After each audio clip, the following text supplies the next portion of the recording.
Bonjour à tous et merci une fois encore à l'Athénéum de Philadelphie en Pennsylvanie de nous recevoir. Cette présentation sur les Frères Lumière et sur la naissance du cinéma aura lieu en français à débit lent afin de permettre au plus grand nombre de me suivre sans difficulté. Alors les Frères Lumière, Auguste et Louis, sont issus d'une famille modeste.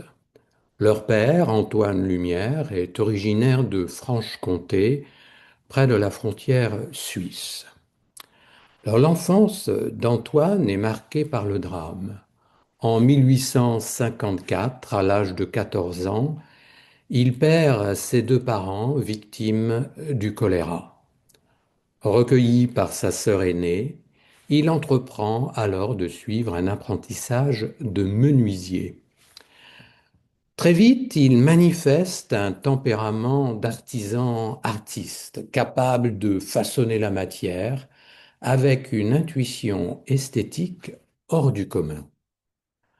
À l'âge de 16 ans, il part alors à Paris pour tenter d'échapper à la misère. C'est là qu'il fait la rencontre de son maître, l'aquarelliste Auguste Constantin. Le peintre, touché par l'orphelin, le prend sous son aile et lui ouvre les portes du milieu artistique parisien. Antoine étudie alors l'art pictoral et se forme à la peinture d'enseigne pour gagner sa vie. Puis, grâce à l'aide financière de son protecteur, il épouse à 21 ans une blanchisseuse rencontrée dans la capitale, Jeanne-Joséphine Costille. Antoine retourne alors en Franche-Comté avec sa jeune épouse. Se passionnant pour l'art et la science, il lit beaucoup de publications savantes.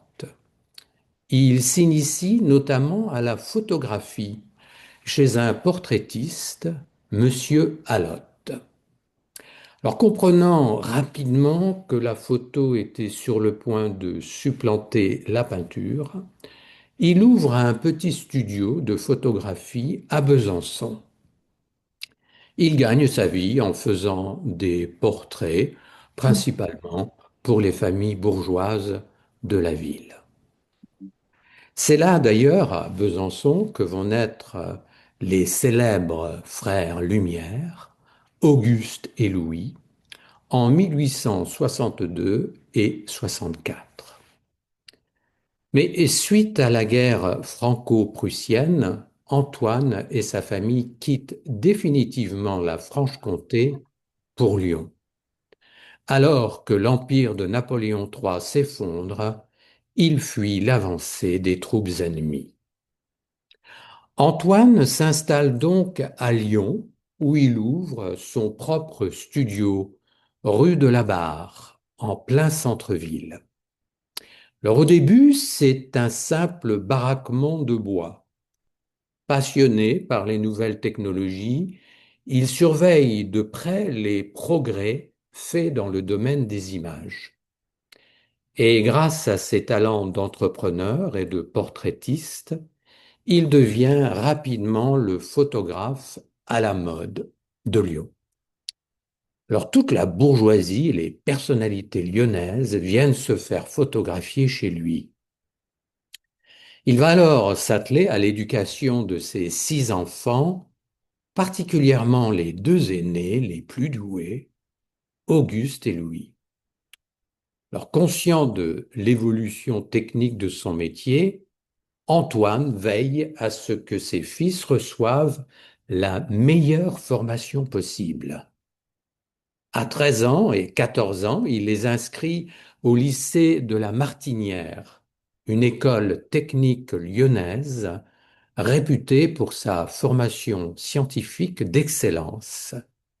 Cela va s'avérer crucial par la suite, car c'est là que les deux adolescents vont acquérir les bases de la chimie nécessaires à leurs futures inventions. Alors pendant 10 années, Antoine Lumière gagne très bien sa vie comme portraitiste. Mais c'est un visionnaire ambitieux, toujours à l'affût de nouveautés.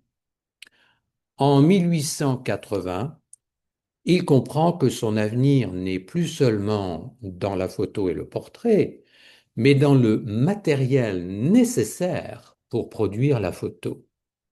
S'étant enrichi, il achète un terrain à l'est de la ville de Lyon, dans le quartier de Montplaisir, pour y construire une usine. Il décide alors de fabriquer industriellement des plaques photographiques. Son épouse gère la comptabilité et participe souvent aux travaux de laboratoire. Elle permet ainsi à Antoine de se concentrer sur la partie artistique et commerciale de son entreprise. Alors c'est dans ce contexte que son fils, Louis, âgé de seulement 17 ans, met au point la célèbre plaque sèche dite étiquette bleue. Alors, victime de migraines chroniques qui l'empêchent d'effectuer des études formelles, Louis, jeune prodige, passe en fait le clair de son temps dans le laboratoire de son père. Il y invente une plaque de verre au gélatino-bromure d'argent qui permet des prises de vue instantanées. Alors c'est un tournant technologique majeur, car jusqu'à présent, pour prendre une photo, il fallait des pauses de 4 à 20 secondes selon la luminosité. Avec la trouvaille de Louis, on passe à des pauses d'un cinquantième de seconde. Cette innovation est un véritable tour de force, car il faut bien comprendre qu'à l'époque, les photographes utilisaient le procédé du collodion humide, un système très contraignant. En fait, avant chaque photo, le photographe devait préparer une plaque de verre lui-même. Et cette plaque devait être exposée et développée avant d'avoir séché. L'urgence était donc de mise. C'était un cauchemar logistique, car le photographe devait transporter son petit laboratoire mobile partout avec lui. Mais désormais, avec le système de plaques sèches de Louis Lumière, les plaques peuvent être préparées à l'avance.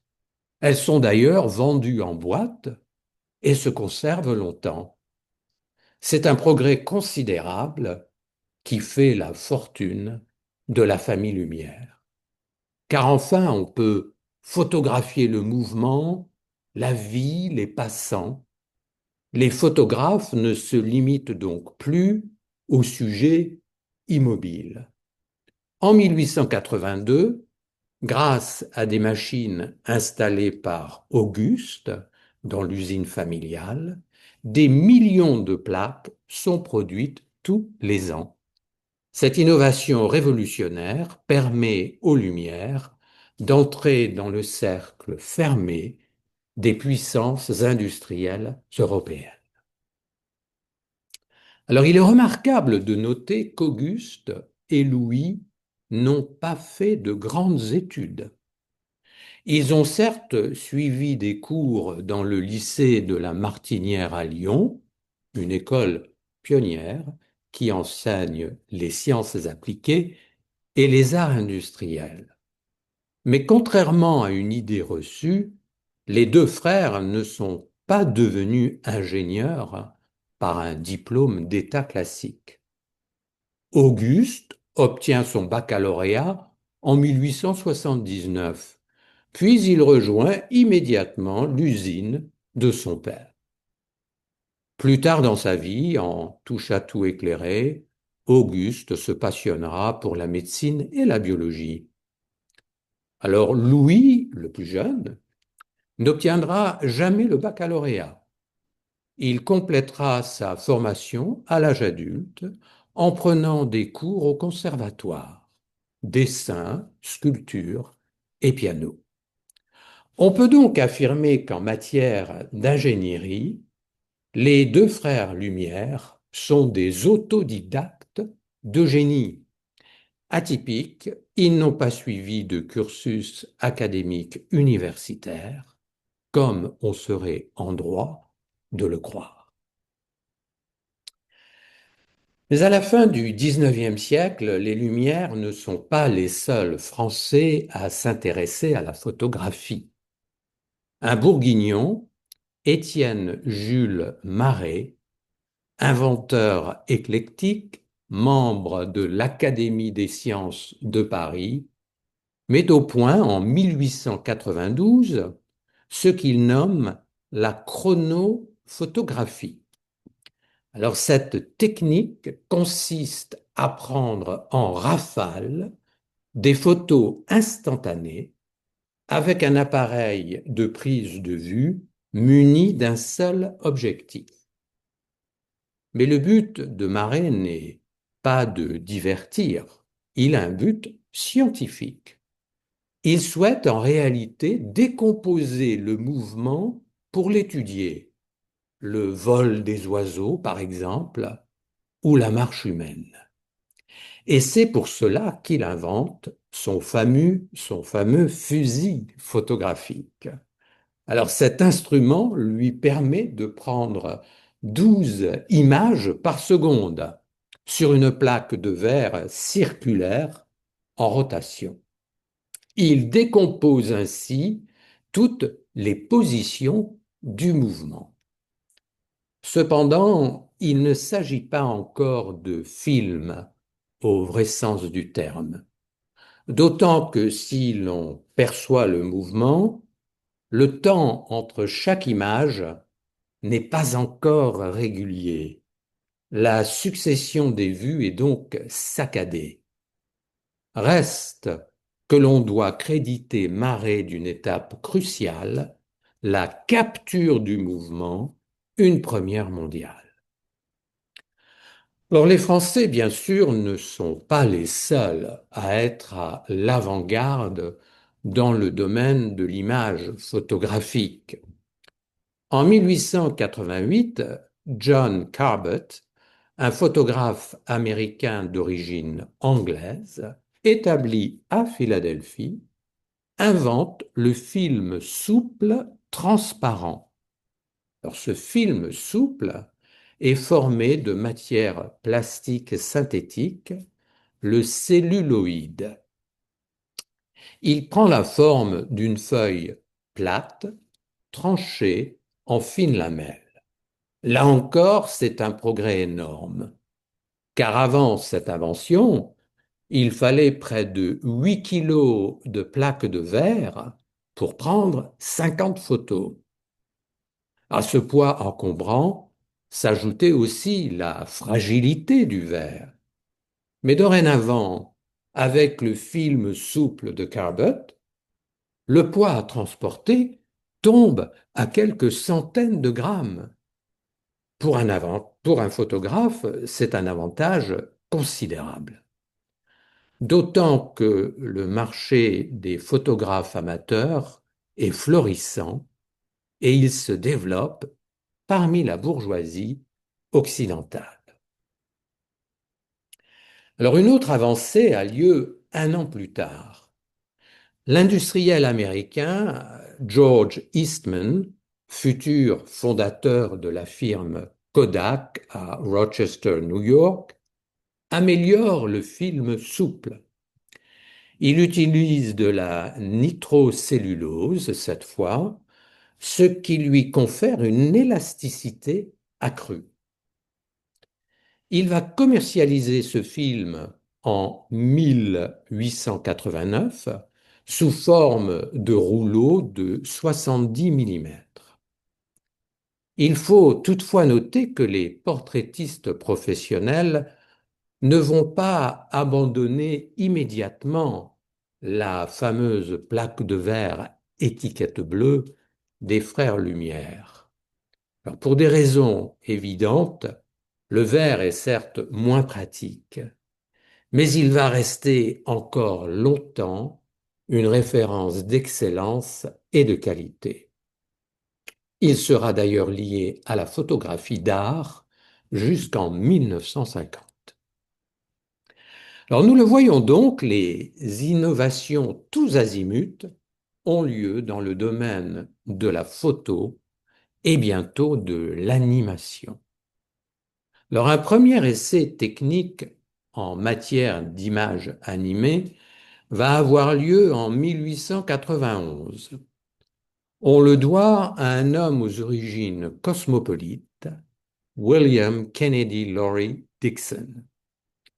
Alors il naît en France, en Bretagne, d'un père écossais et d'une mère anglaise, mais il fait carrière en Amérique et travaille pour Thomas Edison. Le 20 mai 91, il présente Dixon Greeting, le salut de Dixon, le premier film avéré de l'histoire du cinéma. On le voit ôter son chapeau et saluer le spectateur. Le tout dure 10 secondes, un tour de force à l'époque. Pour la prise de vue, Dixon utilise un kinétographe, l'ancêtre de la caméra.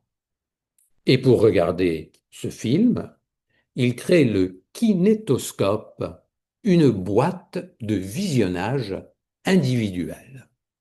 Alors on attribue souvent à tort le mérite de l'invention du kinétographe et du kinétoscope à Edison. Mais aujourd'hui, les historiens s'accordent pour dire que c'est bien Dixon, son employé, qui était le cerveau de ces prouesses technologiques.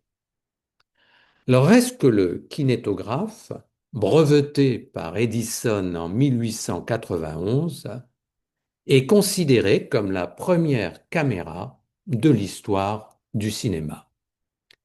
Elle pèse 450 kilos et ne peut pivoter que sur des rails à l'intérieur d'un studio. Le kinétographe intègre d'ailleurs une innovation majeure, les perforations de la pellicule, car Dixon a eu l'idée de percer des trous sur les côtés du rouleau de film. Grâce à ces perforations, une roue dentée entraîne la bande image par image devant l'objectif. Les perforations permettent donc à la bobine de se dérouler sans glisser lors du tournage, puis du visionnage. Toutefois, le débit de la pellicule reste saccadé, il est très irrégulier. Mais hélas, un autre problème, plus fondamental encore, va vite apparaître. Effectivement, avec son kinétographe, le tournage des films d'Edison ne peut se faire qu'en intérieur, dans un petit studio, et jamais à l'extérieur, car sa caméra est trop sensible aux reflets extérieurs et à toute interférence lumineuse. La réverbération peut en effet créer un voile sur le film. Il faut donc emprisonner la lumière entre quatre murs de studio de tournage pour éviter toute réflexion lumineuse. Alors, les projecteurs électriques de studio n'existant pas encore à l'époque, la seule source de lumière assez puissante pour produire l'image, c'est le soleil. C'est pourquoi une partie du toit du studio d'Edison, studio qui est construit dans le New Jersey à West Orange, une partie du toit s'ouvre pour laisser entrer la lumière zénitale directement sur la scène. Et afin d'éviter les contrastes lumineux de l'extérieur, les murs du studio sont recouverts de goudron noir. C'est un véritable enfer pour les acteurs, car en plein été, le papier goudronné absorbe toute la chaleur. Il fait parfois 45 degrés Celsius à l'intérieur du studio. De plus, l'odeur du goudron chaud rend l'atmosphère irrespirable. Quant à l'espace du studio, il est étroit, 15 mètres sur 4, et il ressemble à un petit fourgon de police. On est donc réduit à faire des plans fixes à l'intérieur de cette petite boîte. Alors pour regarder le film ainsi créé par Edison, le spectateur doit utiliser un kinétoscope, c'est-à-dire une boîte de visionnage individuelle. Mais ce kinétoscope va être en fait l'une des plus grandes erreurs stratégiques de l'histoire industrielle moderne. Car la logique mercantile d'Edison repose essentiellement sur des considérations comptables. À preuve, Edison rejette l'idée de la projection de films sur de grands écrans devant un large public. Son modèle économique est donc le kinetoscope parlor, une salle remplie de boîtes de visionnage individuelles. Edison compte ainsi multiplier les gains en vendant de nombreuses machines pour les salles à kinétoscope. Alors, malgré l'avis contraire de Dickson, Edison est convaincu que le visionnage individuel est le bon modèle économique pour accroître la vente de ces appareils. Ainsi, il refuse l'idée d'un projecteur d'image devant un large public. Il se brouille alors avec Dickson et leur association va bientôt prendre fin. Alors, mais outre la rentabilité de son kinétoscope, Edison doit affronter une autre réalité. Sa boîte de visionnage individuel est massive, environ 1,2 mètres de haut, 46 centimètres de large, 69 de profondeur. De plus, le kinétoscope est construit en chêne épais et il pèse 56 kilos. Sa mobilité est donc quasi nulle. De surcroît, le kinétoscope ne peut fonctionner que grâce à un moteur électrique puissant qui nécessite la proximité d'une source d'énergie, une rareté à l'époque. Edison laisse donc involontairement la voie libre aux frères Lumière, d'autant qu'Antoine Lumière, le père, a assisté à une démonstration du kinétoscope Edison lors d'un voyage à la Foire du Trône à Paris. Il s'adresse alors immédiatement à Louis et Auguste pour leur demander de s'intéresser aux images animées et à leur visionnage. Et les moyens financiers ne vont pas manquer, car Antoine Lumière est à la tête d'une fortune. Il possède maintenant une entreprise de 300 personnes à Lyon et fabrique 15 millions de plaques photographiques par an qui se vendent dans le monde entier. Alors ces deux fils se mettent au travail et ils inventent quelques années plus tard le cinématographe en 1895 pour être précis. Alors, contrairement à la machine encombrante d'Edison, le cinématographe, construit en bois de noyer, ne pèse que 4 kilos. Il est par conséquent très maniable et fonctionne avec une manivelle.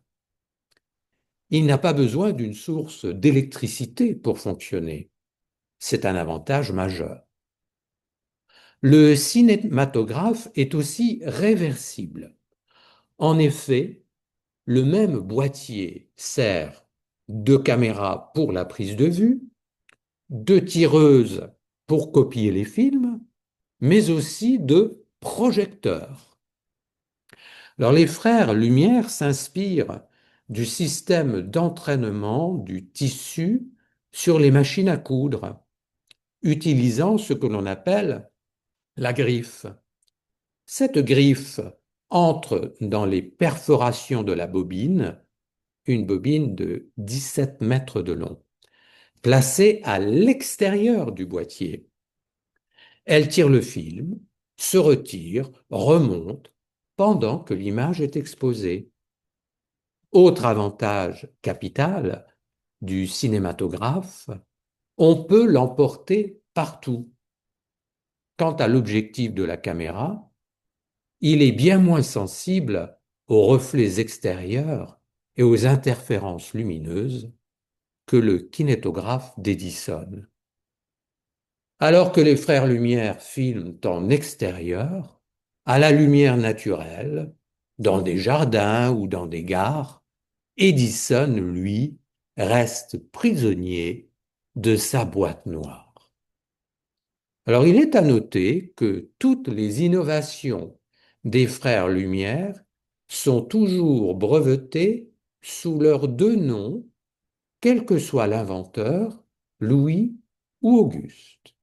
Et dans ce cas précis, c'est Louis qui est l'inventeur du cinématographe.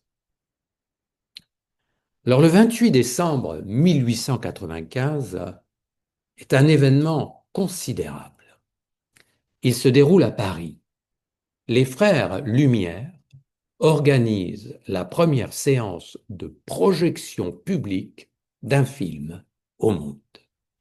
Le spectacle a lieu dans le sous-sol d'un théâtre majestueux au Salon indien du Grand Café, 14 boulevard des Capucines. Le propriétaire, M. Volpini, loue la salle aux frères Lumière pour 30 francs par jour. Il refuse un pourcentage sur les recettes, 20%, comme le lui proposent les frères Lumière. Car Volpini ne croit pas au succès du projet. Mais il va le regretter amèrement, car il aurait pu empocher parfois jusqu'à 500 francs par jour. En effet, chaque spectateur paye 1 franc pour assister à la projection. Alors il faut bien dire que pour la première séance, il n'y a que 33 spectateurs payants à 1 franc par personne. Le programme dure environ 20 minutes et comporte 10 petits films. Le premier, c'est le fameux Sortie de l'usine Lumière à Lyon. Les spectateurs voient des ouvriers sortir des entrepôts, des chiens courir, des vélos passer. Le réalisme est tel que les gens sont stupéfaits. Il n'y a aucun son, bien sûr, si ce n'est le cliquetis de la manivelle du projecteur.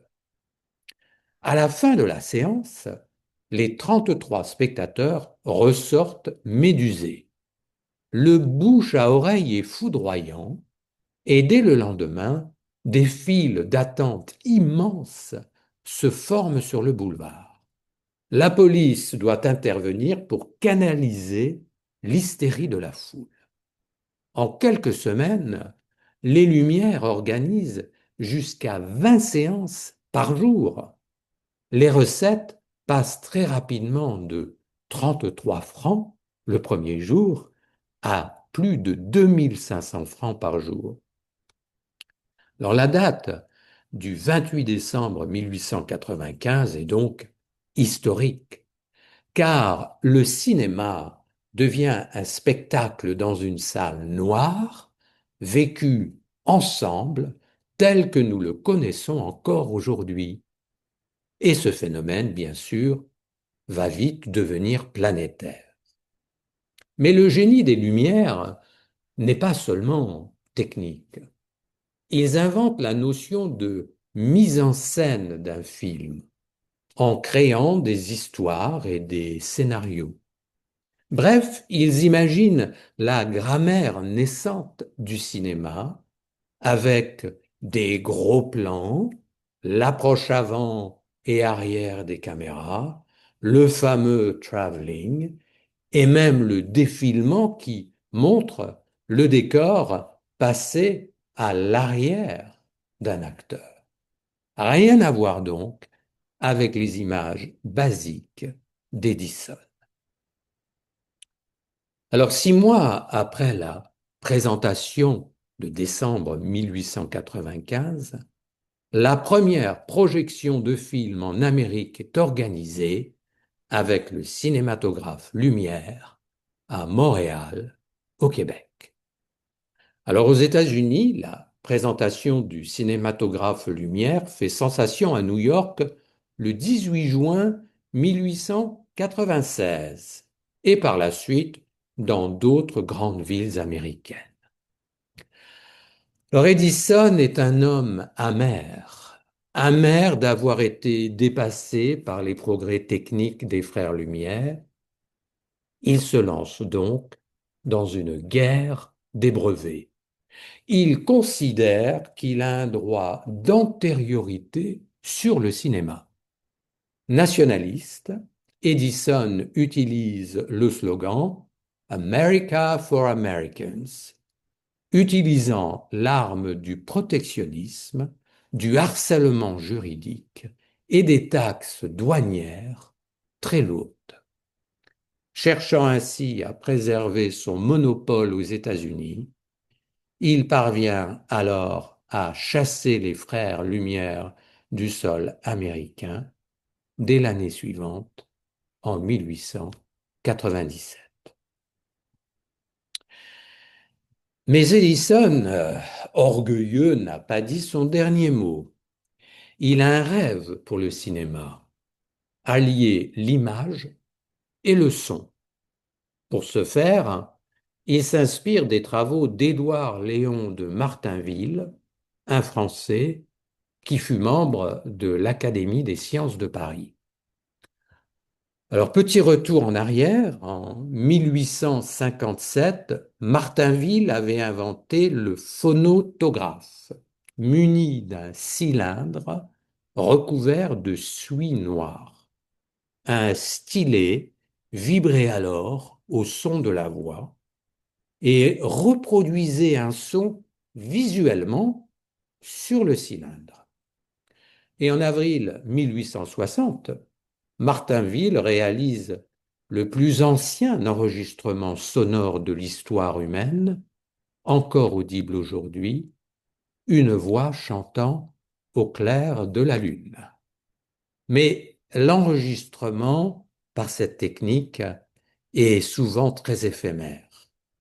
Et l'absence de mécanisme de reproduction du son rend ce phonotographe inadapté à un enregistrement durable.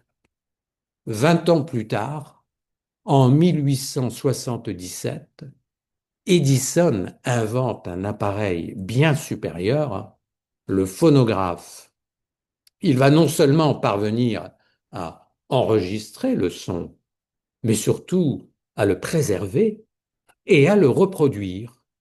C'est une avancée majeure. Il rêve donc désormais de cinéma parlant. Hélas, il n'y parvient pas véritablement pour des raisons techniques de calibrage. La synchronisation du son et des images reste encore un problème insoluble à cette époque. Alors en 1902, alors qu'Edison s'acharne sans résultat probant, Léon Gaumont, le grand rival français des frères Lumière, lance un système très ambitieux, le chronomégaphone. Alors la technique de Gaumont est innovante. Cette fois, le projecteur et le phonographe avancent au même rythme grâce à une commande électrique commune. Il réussit là où Edison avait échoué. Qui plus est, Gaumont utilise de l'air comprimé pour amplifier le son. Cela lui permet de diffuser dans une salle de 4000 personnes. Mais si son appareil connaît un succès réel entre 1902 et 1910, il finit par disparaître pour deux raisons.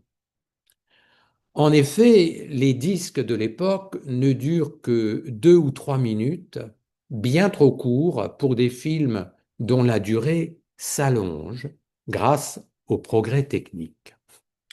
De plus, le disque, trop fragile, se raye et saute facilement, ce qui crée le mécontentement et les sifflets du public.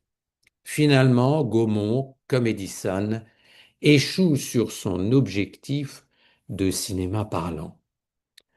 En fait, il faudra attendre l'année 1929 pour que les studios américains Fox lancent le Movietone.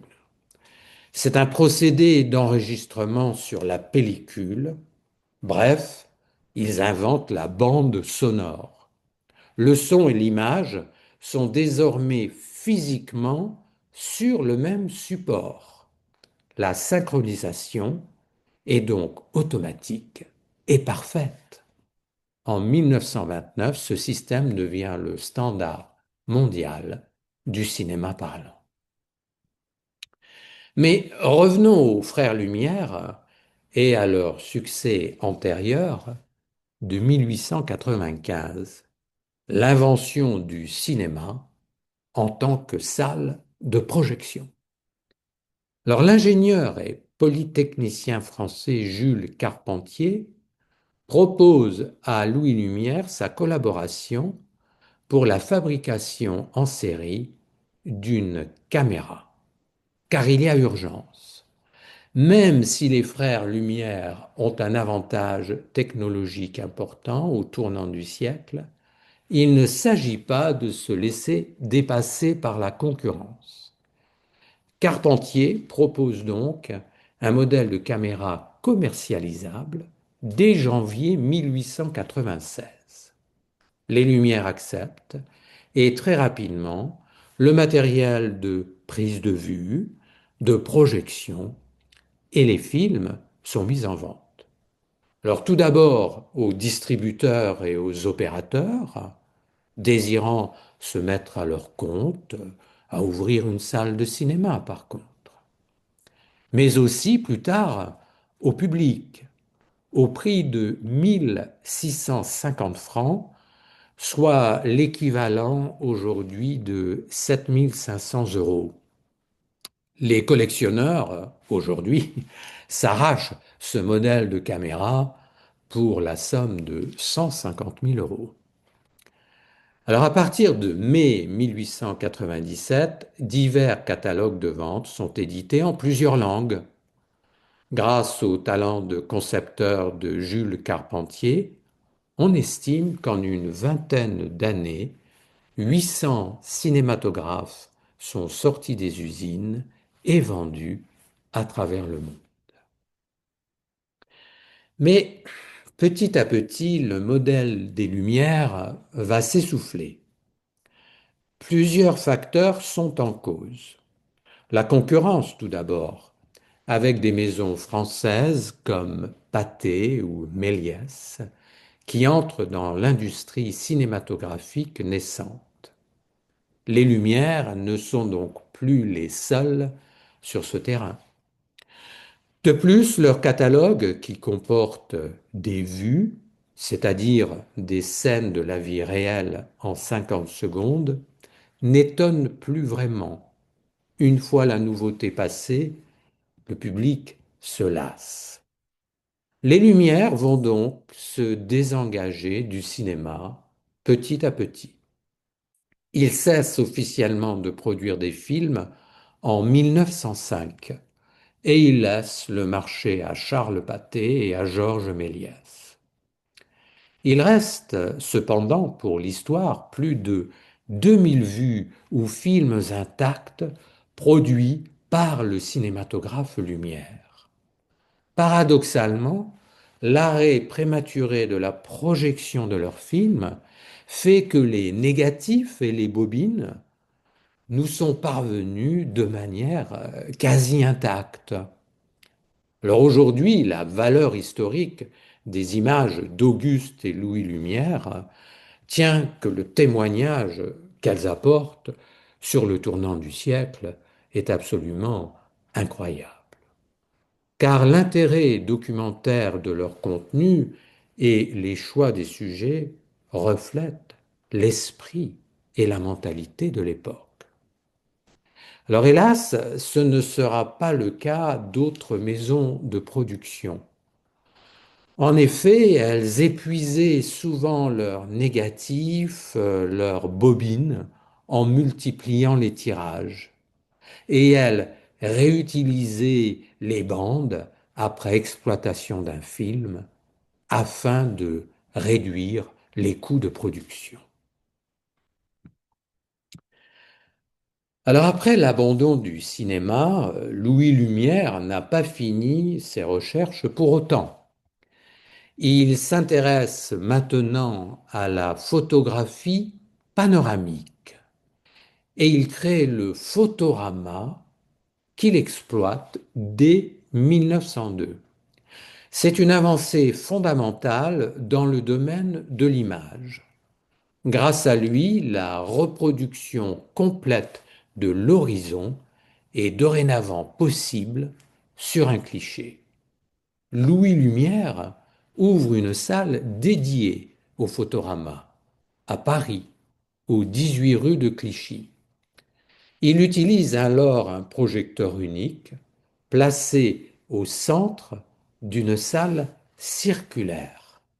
Grâce à un système de miroir rotatif, il projette une image à 360 degrés sur un écran cylindrique de 20 mètres de circonférence et de 6 mètres de haut. Par le biais de cette prouesse technique, le public est transporté au sommet des montagnes, sur des navires ou au cœur de villes lointaines. Le photorama est en fait l'ancêtre des expériences immersives actuelles comme les dômes IMAX ou la réalité virtuelle.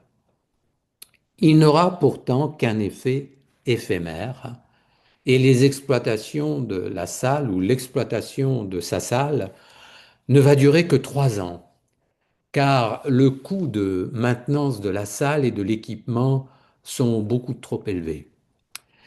Mais surtout, le public commence à préférer les images animées projetées dans une salle de cinéma plutôt que les images géantes du photorama, si belles soient-elles. Alors malgré ce semi-échec commercial, la recherche dans le domaine photographique ne semble pas avoir de limite pour les frères Lumière, notamment la plaque autochrome inventée par Louis.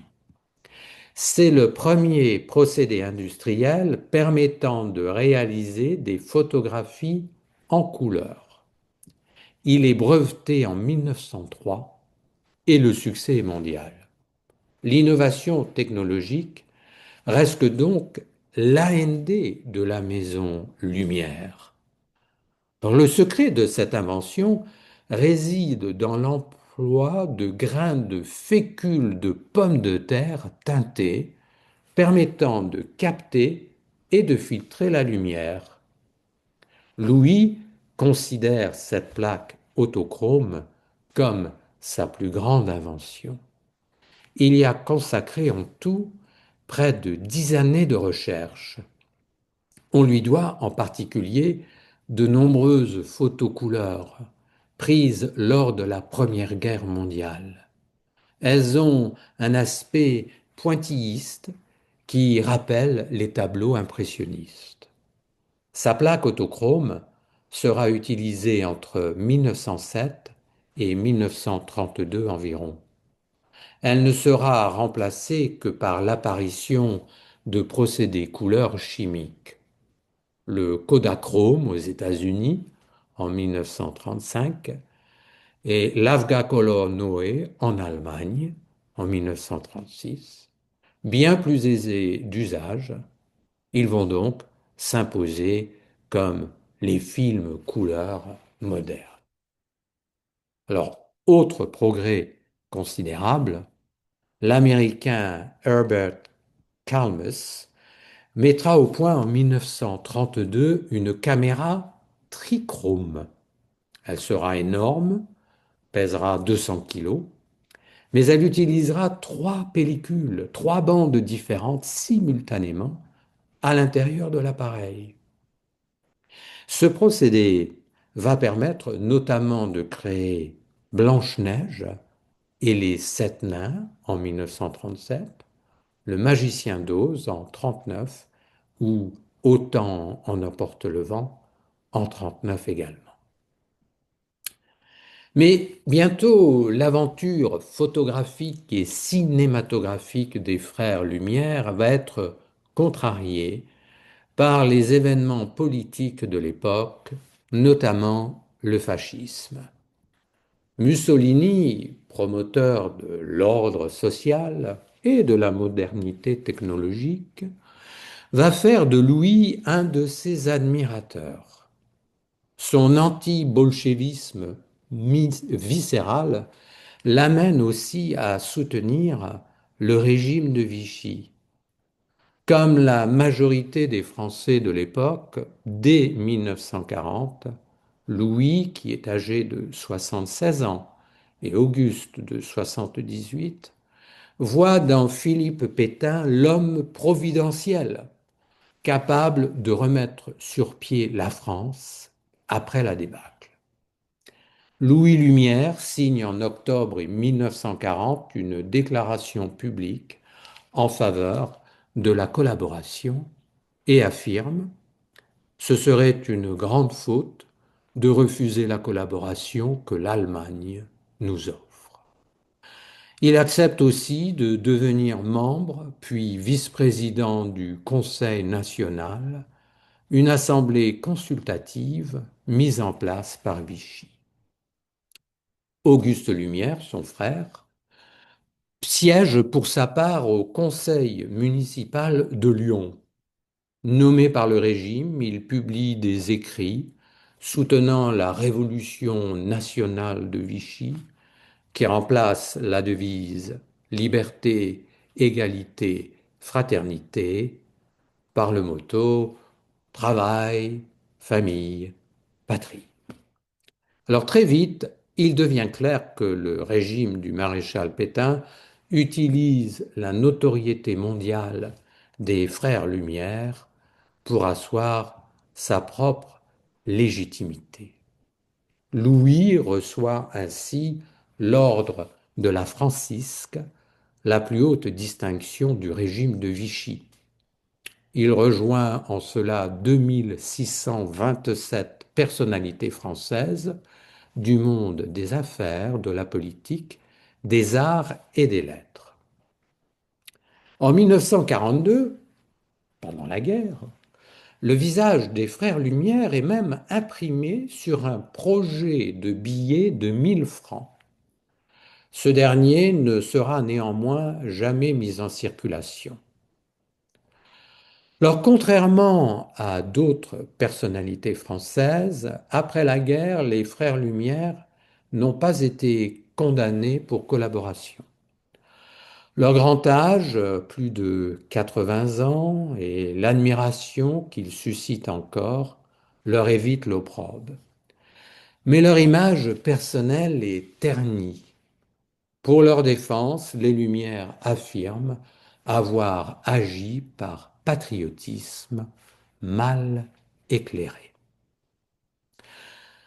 Alors 3 ans après la fin de la guerre, Louis Lumière, le cadet, meurt dans sa villa de Bandol, à l'âge de 83 ans. Auguste, l'aîné, décède en 1954 à Lyon. Il a 91 ans. Alors il est à noter que tous deux avaient épousé deux sœurs, Marguerite et Rose Winkler, issues de la bourgeoisie industrielle alsacienne. Les deux couples vivaient d'ailleurs dans des appartements symétriques au sein d'une même et immense villa à Lyon, qui est aujourd'hui la fameuse villa Lumière, qui abrite l'Institut Lumière. Alors dans cette villa, l'ambiance y était très clanique. On travaillait, on dînait et on inventait ensemble. Alors au terme de ce parcours à travers la vie d'Auguste et de Louis Lumière, une question demeure. Que reste-t-il aujourd'hui de l'héritage culturel des deux frères lyonnais? Autrement dit, que nous ont-ils transmis? Alors sur le plan technique et artistique, les Lumières n'inventent pas seulement une caméra, ils inventent un autre regard sur l'homme. Or, confiant le cinématographe aux mains de l'ingénieur Jules Carpentier pour sa fabrication en série, ils permettent au monde de se voir différemment. En fait, les frères Auguste et Louis Lumière transforment l'image en spectacle et l'observation des autres en émotion. Alors Louis est sans nul doute le véritable moteur du couple industriel qu'il forme avec son frère Auguste. Mais plus que le cinéma, sa véritable fierté reste l'autochrome qui permet l'avènement de la photo en couleur. Mais on ne peut omettre, bien sûr, de mentionner la prouesse technique du photorama, donc l'avènement de la photo panoramique. Pourtant, l'histoire des frères Lumière ne s'arrête pas aux portes des laboratoires ou des salles de projection. Ce sont des hommes de leur temps et de leur milieu. Comme beaucoup de leurs collègues, ancrés dans la bourgeoisie industrielle, ils ont préféré la poigne de l'autoritarisme de Vichy à l'incertitude du désordre. Pour eux, la stabilité sociale et industrielle primait sur les aspirations démocratiques. Alors il demeure néanmoins que la science et la technologie doivent beaucoup aux frères Lumière. Dans les annales de la photographie et du cinéma, Louis et Auguste forment un duo unique.